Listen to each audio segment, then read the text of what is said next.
The ego dissolves. Awakening awareness with Krishnamurti. The ego, the me we often assume is our true nature, is usually only a collection of thoughts, emotions, and memories. Krishnamurti doesn't ask you to believe him. He asks you to look directly at yourself. Because if this me is made of memory and thought, then perhaps most fear, suffering, and conflict come from something very simple. We are living through an image of ourselves, instead of living in the truth of the moment. And when we see that mechanism, the question is no longer, how do I fix myself?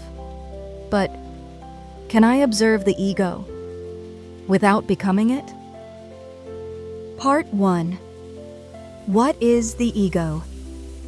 The ego is the image the mind creates to define who I am. It is built from many layers: name, title, social role, past, experience, memory, success, failure, beliefs, opinions, and even old wounds. And because it is an image, it constantly needs to be maintained.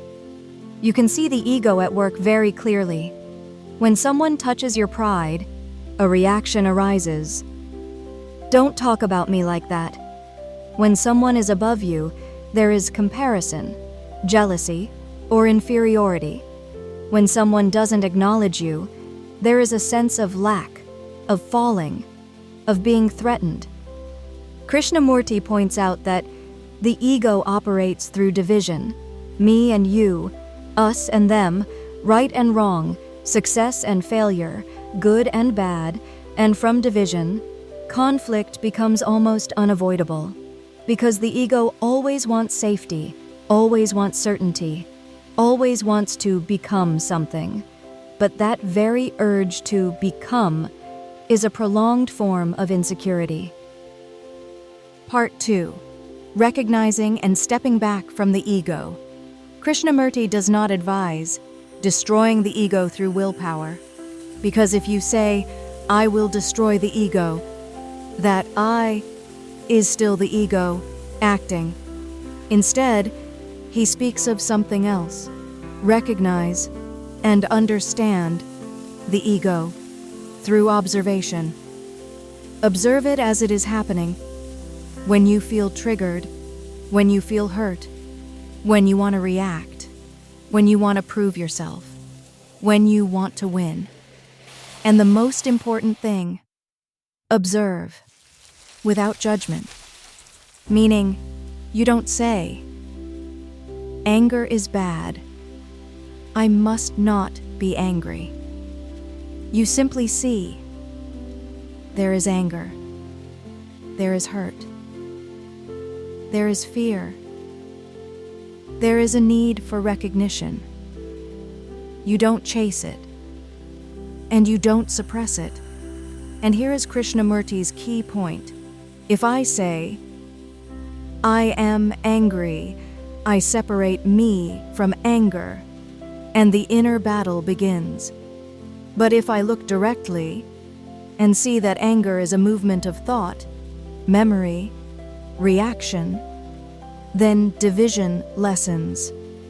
When division ends, inner conflict ends, and something strange happens. The more clearly you see, the more awake you become, the more the ego loses its power, not because you defeat it, but because you no longer unconsciously feed it.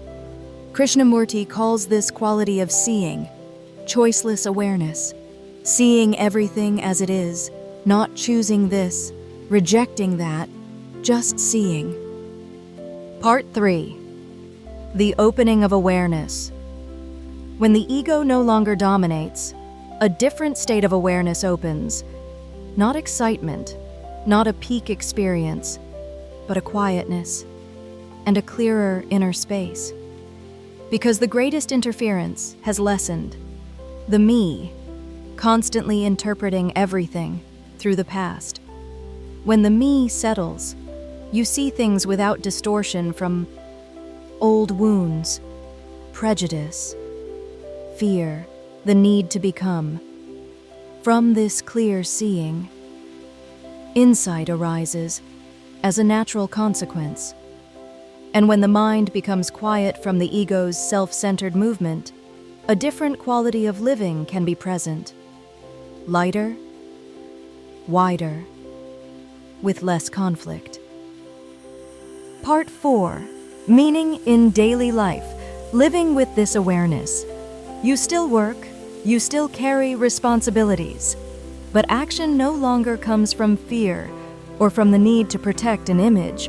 You also become less dependent on what others think of you, whether you are above someone, whether you are right, and because of that, relationships become less violent, less controlling, less manipulative, less harmful.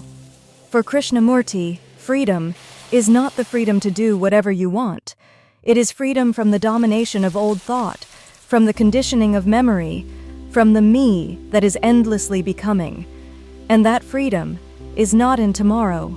It can only begin right now, in observation. Closing the Krishnamurti series. And here, I close this Krishnamurti series with something very simple. Krishnamurti doesn't leave you a new belief. He removes the need to cling to beliefs. He doesn't give you a path. He helps you see that the one who is walking the path is the root of conflict. If you take only one thing from this series, take this. See, just see. See the ego operating the moment it appears, and in that complete seeing, freedom begins. From here, a new sky of awareness opens, not because you become someone else, but because you are no longer imprisoned in the old me. See you again in the journeys ahead, where we don't search for more answers, but learn to live with truth in each moment.